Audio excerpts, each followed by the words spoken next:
That's the only reason you're here? Yes. I've thought a lot about it, and I've realized that you, me, and Arlecchino should be friends. I think this is very important, so I felt I had to come and tell you. Well, this is a new one. I'm so moved. I can't even hold my teacup. If that's all, you can leave now. Do you not want to be friends with me? Or is it that you prefer being co-workers? What is this, Columbina? Are you deliberately testing my patience threshold? Right now, my politeness module is active, but if you say another word, I swear I'll shut it down. If your politeness module was active, wouldn't you say the word please at some point? Polonia, please see Lady Columbina to the door. Will you still invite me to your next tea party? What? Yes, I think you will. Bye-bye, dear Sandrone.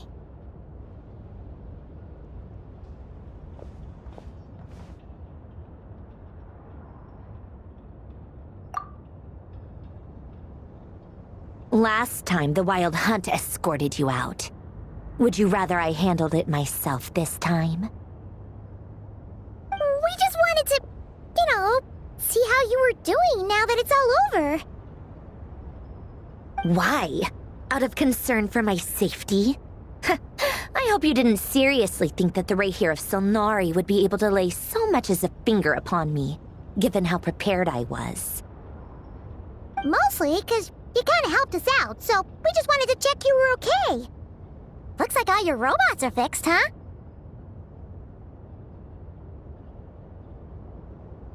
Oh, don't you worry about that. Tea time is already a write-off. The visitor before you managed to kill my appetite. If you're in the mood for tea, go ahead and help yourself. Otherwise, it's going to waste. My coasters are still missing in action, though. Use this notebook instead. Whoa! Pretty hefty notebook. Look at all those calculations. You can ignore those. They're just dumb scribblings. I doodle and write in my free time. Sometimes I remember the distant dreamlike past. Sometimes I imagine the far-flung future. And other times, I grit my teeth and note down all the crazy nonsense going on in the present. Some people do the crosswords in the newspaper. This is my equivalent of that. Trying to predict the future is like daydreaming, and writing about the present just makes me furious. The past is my favorite. If nothing else, it's already set in stone, so I don't have to rack my brains trying to figure it all out. Huh. Although, having said that, the only vaguely interesting memory in my past is probably that guy they call Lord Artificer. Who else? Pretty much all the mecha and Fontaine are his personal handiwork. Wait, are you saying you know him? Like, personally? As a friend? I mean, I guess we were friendly enough. Yep. In fact, I'm probably the only normal person left who knew him at all. We used to chat occasionally back when he was still around. Before he passed away, he asked me to destroy all his manuscripts. I honored his request, but I did read through everything first before destroying them. I mean, I couldn't let the genius of Lord Artificer Alain Guillotin disappear like that. Would have been such a waste. So, that's where the formulas in your notebook are from? I just told you, those are my equivalent of crossword puzzles. They're just dumb formulas that I solve for fun when I'm bored. Alain's work was like epic poetry. The formulas in my notebook are just silly little riddles in comparison. Not that there's anything bad about them. I mean, at least, solving those riddles isn't going to hurt anyone. Except me, 'cause I lose a few brain cells in the process. Anyway, while we're on the topic, I might as well tell you about what happened to him and his friends. Alain Guillotin had two close buddies, Renee and Jacob, together in the Narzissenkreuz Institute.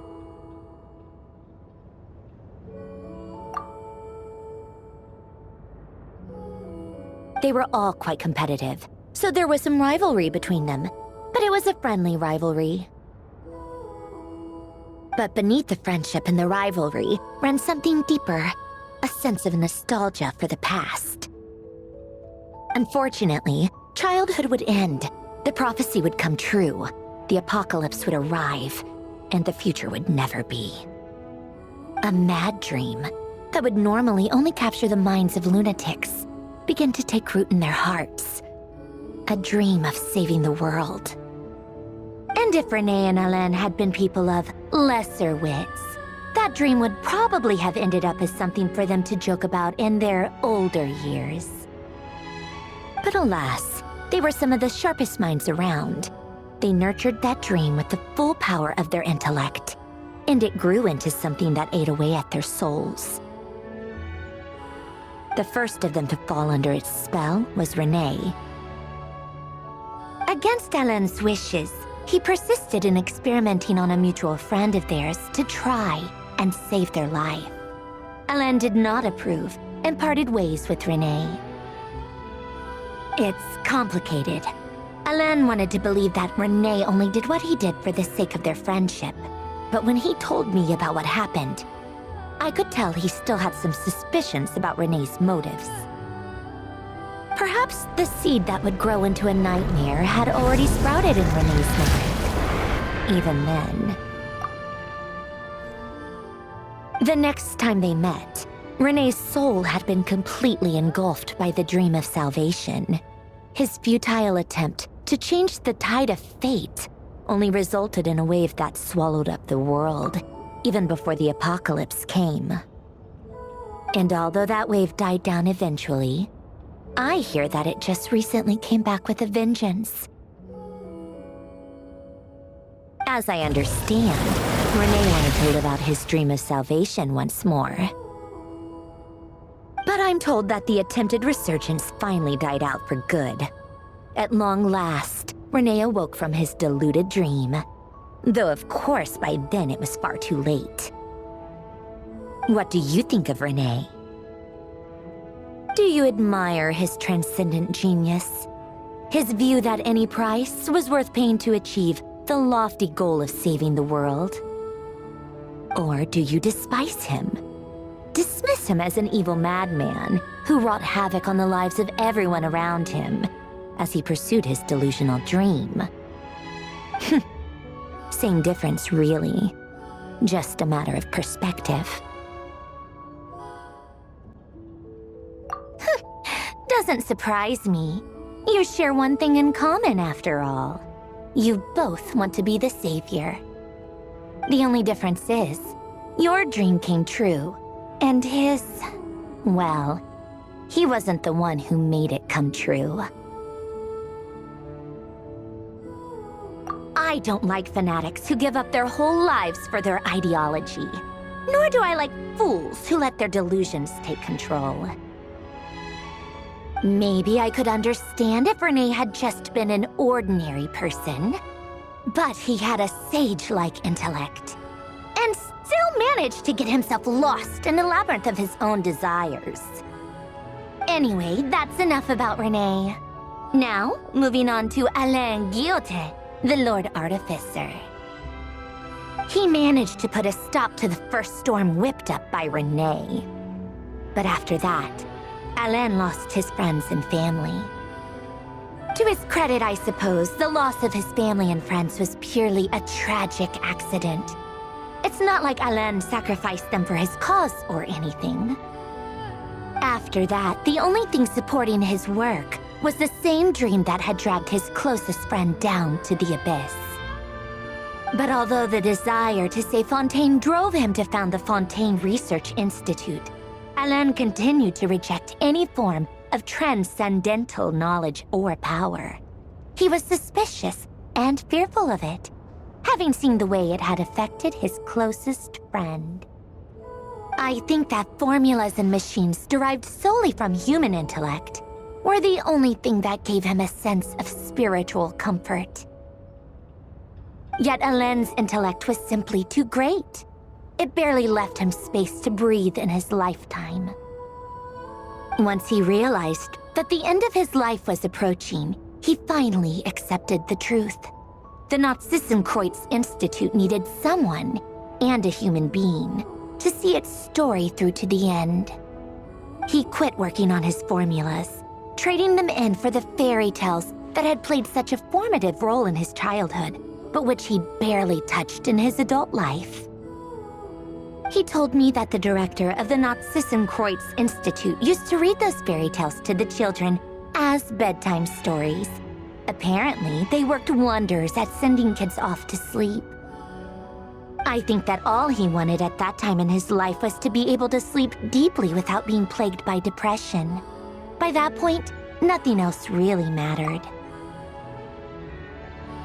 At the very end, he laid down to rest in the ruins of the former Nazissenkreuz Institute orphanage, while the Fontaine Research Institute he had founded continued tirelessly with its work. Many years after that, tensions over competing dreams would once again cause a rift, this time between members of the Fontaine Research Institute. But the actions of those fools had nothing at all to do with Alain. And that is the story of two people from the Nazissenkreuz Institute who both wanted to save the world. One went all in on his fantasy of salvation without ever looking back, and ended up calmly sinking to the bottom of the deepest sea. The other sought desperately to burn bright in his life, even though he wasn't sure where he was going.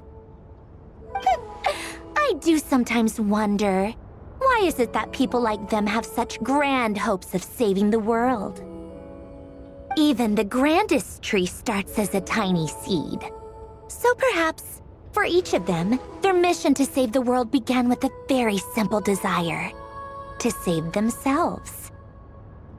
They were young children with friends and family who mattered to them, desires to explore the meaning of life, ambitions to have a successful career.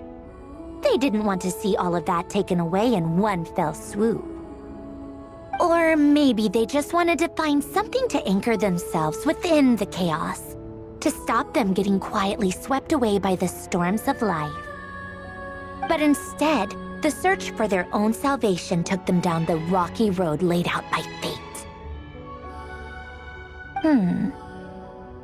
Do you think the desire to save oneself is enough of a justification to try and save the world? The way you said that sounded just like Alain. I asked him the same question back when he was in his prime, putting all of his energy into his work. He gave the exact same answer as you did. No elaboration, just a quick short answer before getting right back to his work. He was always that way. All right, tea time's over. I owe Arlecchino a favor for telling me these stories. I'll have to bring a whole sack of gifts the next time I visit the House of the Hearth. I'm gonna go tinker with Polonia now. You guys can do whatever you want, as long as it doesn't involve interrupting me. Polonia, exit hibernation mode. Begin diagnostics.